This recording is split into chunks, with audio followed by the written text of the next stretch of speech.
Hello, and welcome to another edition of Kristen's Corner, a podcast by your state senator, Kristen Phillips-Hill. Thank you for tuning in. It's been a while since we last spoke on issues important to our community, and my most recent podcast episodes focused on updates pertaining to York County's response to the coronavirus pandemic by talking to key stakeholders. The last few weeks have been a whirlwind of updates and shifting guidance on the rollout of the COVID-19 vaccine. Up until this point in Pennsylvania, the COVID-19 vaccine has been administered to healthcare professionals and residents and staff of our long-term care and nursing facilities. I think it's really important that we discuss the latest developments out of Harrisburg as it pertains to the rollout of the COVID-19 vaccine. Before we dive into this discussion, I want to make a few things very clear to our listeners. This podcast is being recorded on January 21st, so please be aware that new guidance and updates may change what we discuss here today. Also, this vaccine is completely voluntary and there is no state mandate to receive this vaccine. And with that being said, I'm very grateful to welcome our special guest for today's program, Joan Bradbury. Joan is the Executive Director of the Pennsylvania Senate Health and Human Services Committee, and she has been in frequent contact with the Department of Health throughout this pandemic, and over the last few weeks has been the point of contact for legislators with the Department of Health on the latest developments with the COVID-19 vaccine in Pennsylvania. Joan, welcome to the program. Great to have you today. Well, I want to talk about the latest developments on the vaccine. There's a lot of information out there, but I want to focus specifically on Pennsylvania. Right now, Pennsylvania is involved in two vaccine distributions. One that's being led by the federal government to our nursing home facilities, our personal care homes, and assisted living residences, and another through our hospitals and health systems.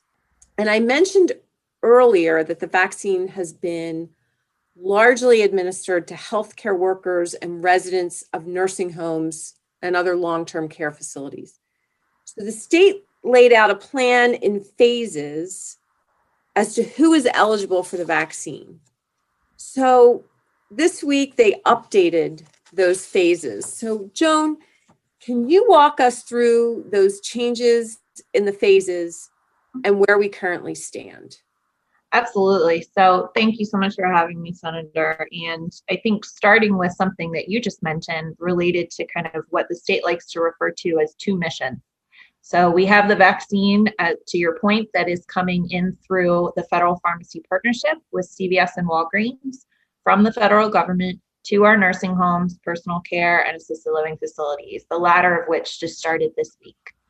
And on the other side, we have the state's rollout for the distribution going to our hospitals and health systems, and now more recently also coming to our retail pharmacies and other partnerships that the state has developed with Topco, which are a lot of the pharmacies that are based in a lot of our grocery stores.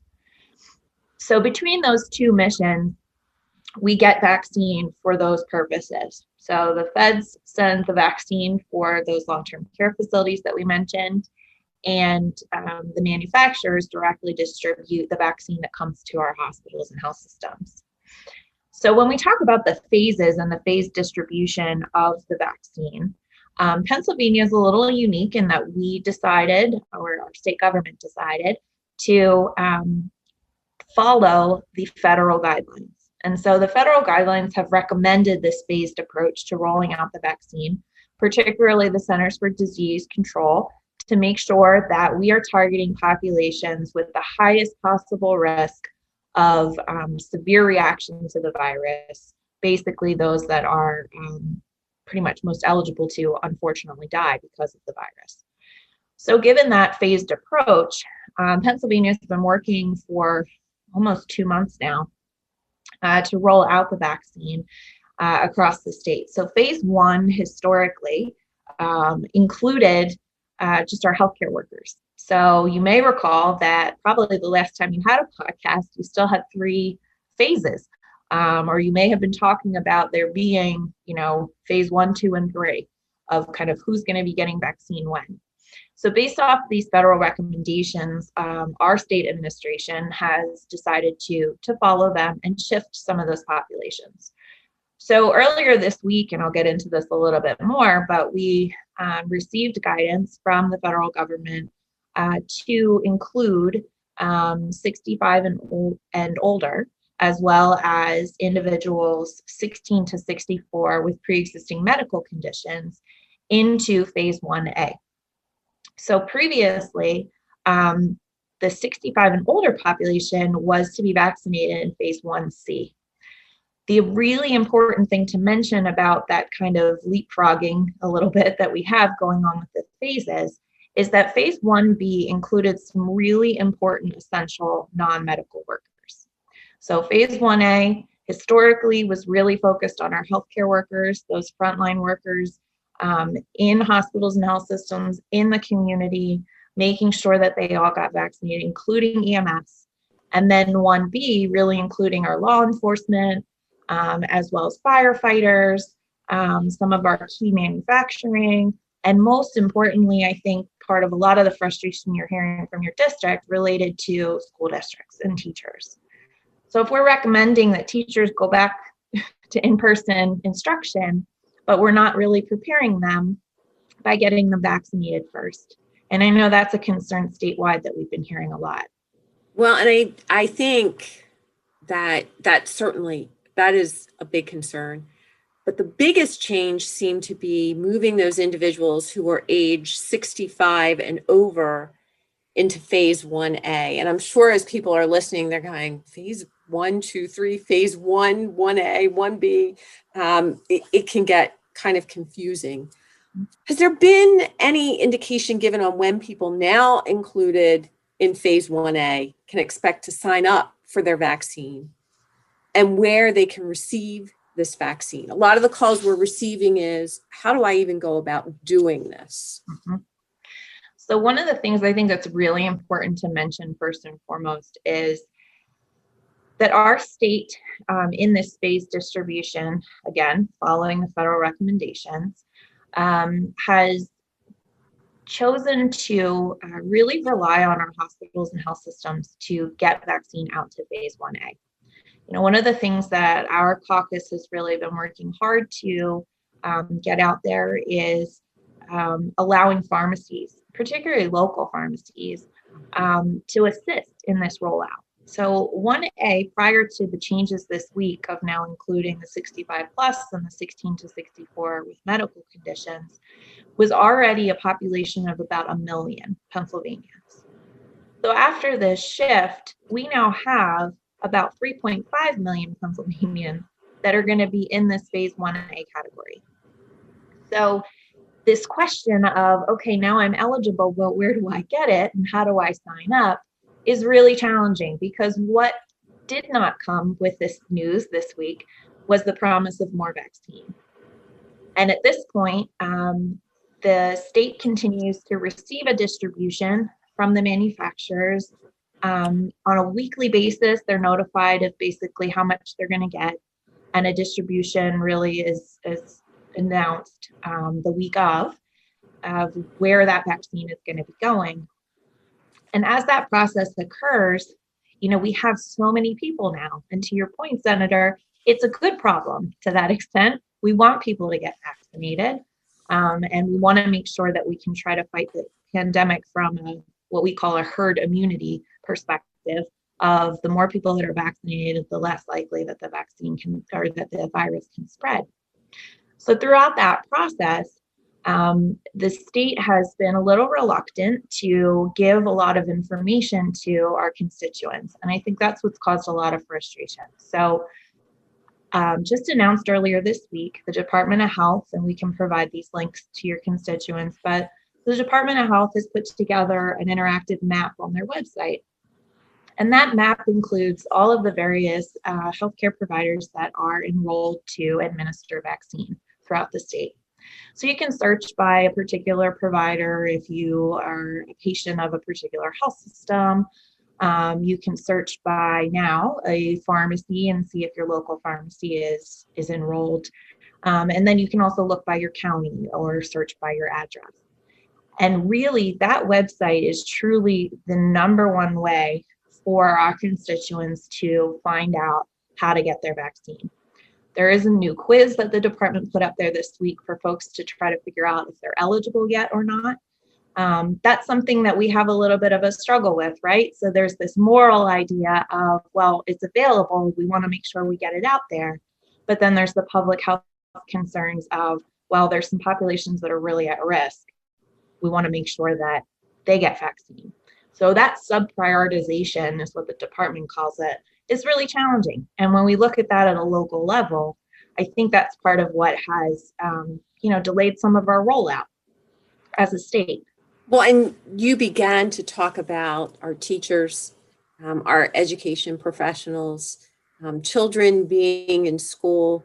We recently had the directive from the Department of Health and the Department of Education that elementary school children really need to be back in-person education. I'm hearing from teachers. I'm also hearing from wastewater treatment employees, right, which is a fairly essential service, that they're frustrated that they're not eligible for the vaccine at this time under phase 1A. And I certainly completely understand that frustration. And the Department of Health continues to update their guidance. But today, to date, they've not really consulted with the General Assembly on the best path forward or what we're hearing from our constituents. And I think we're advocating on behalf of our constituents and encouraging the administration to allow movement into phase 1B as it naturally occurs when there's vaccine available, and also to ensure that there is not going to be any waste. And locally here in New York, if you're a member of WellSpan, their leadership has informed us that WellSpan patients eligible for the vaccine will be notified via the My WellSpan patient portal. And then for WellSpan patients without access to the My WellSpan patient portal, that they are to call, and I will probably repeat this number more than once, but to call 855-851-3641 to schedule an appointment. And again, we're going to post in the notes of this podcast the reference materials that, Joan, that you have brought to the table, so that folks can find vaccine providers across the entire state on the Department of Health's website as well. What else do you think people need to know? So to the point you were just talking about with locally and particularly, the resources for WellSpan, this is a public health pandemic, right? This is not a political issue. But when we talk about people and we talk about politics, they're all local. And so I think really from not just our committee standpoint, but also from our caucus, this approach to roll out vaccine needs to be local. It's personal, right? This is hitting people, it's hitting their paychecks, it's hurting their family members, it's impacting their lives in every way. And the only way truly to impact that in a positive way, now that we have a vaccine, is to really drive that out in a local approach. And so the things that you mentioned about WellSpan, I think, are really helpful because they're able to then communicate with their local constituency. They're able to communicate with their local patients and get that information out.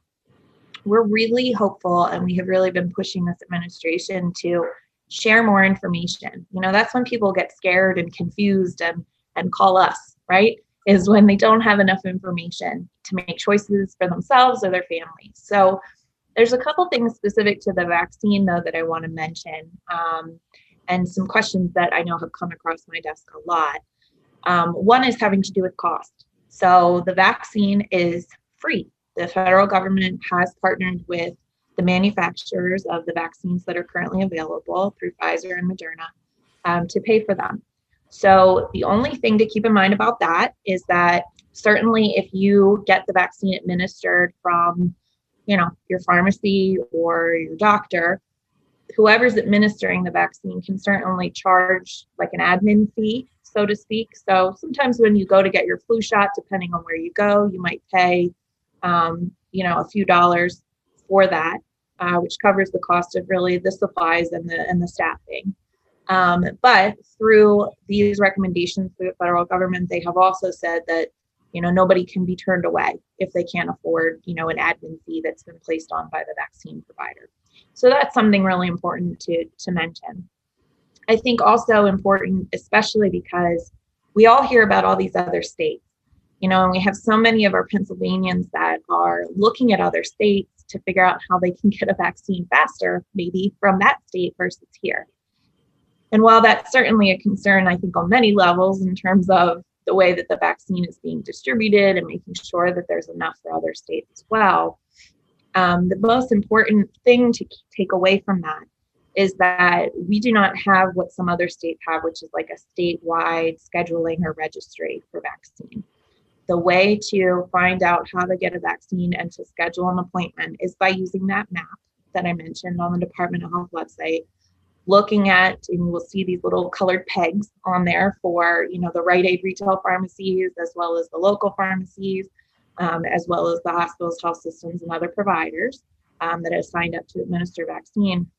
And when you click on those, you will see the contact information for that location. Some of them will take you, similar to what you said about WellSpan, some of them will take you to an online portal of some kind where you can sign up, where you can see, when that facility will say that you're eligible to get your vaccine. Others will have you call a phone number and you'll schedule with a person at that location. It really depends on how those providers are running that process and managing it. But the state does not have a statewide scheduling. And in fact, I will say for our seniors, if you do find that you are signing up for some sort of statewide schedule, you more than likely are unfortunately signing up for something out of, Ohio or Spokane, Washington. And these are examples that I've gotten, unfortunately, where folks are just looking online for information and aren't even, they're not even in Pennsylvania. So just a couple of things related to that to share. And then also related to the vaccines themselves. So when I mentioned earlier about herd immunity, certainly, as you had said earlier, Senator, the vaccine is voluntary, completely voluntary. That does not mean that businesses private businesses have the opportunity or the option to make their own requirements for their employees. That's certainly possible. However, they have to allow the federal restrictions for folks that may have a medical or religious exemption. So it follows those same rules, very similar to the flu vaccine. But at the same time, I get a lot of questions about folks concerned about the approval process of the vaccines. And it's important to note that both Pfizer and Moderna have been FDA approved. It, however, has been through their emergency use authorization process, or an EUA. And that process is specifically for such a time as this, where we literally have a pandemic that we need to try to get under control for the safety of the public and of the nation. And so that process was able to be utilized for these vaccines to be rolled out so quickly. Well, this has been fantastic. And I think my main takeaway from our conversation today, and the message that needs to be shared with York Countyans, is that we need to be patient, and that this is going to continue to evolve as more doses of the vaccine become available. And I understand that as of this past Monday, Pennsylvania had 1.1 million doses of the vaccine. And on Tuesday, as you had said, the Department of Health made 3.5 million Pennsylvanians eligible to receive the vaccine. So, Joan, I really appreciate you providing this update to the residents of the 28th District. I think we will be talking to you again soon as the vaccine rollout progresses. Thank you so much. And I'm State Senator Kristen Phillips-Hill, thanking you for tuning in to this edition of Kristen's Corner, a podcast by your state senator. We will talk to you again soon.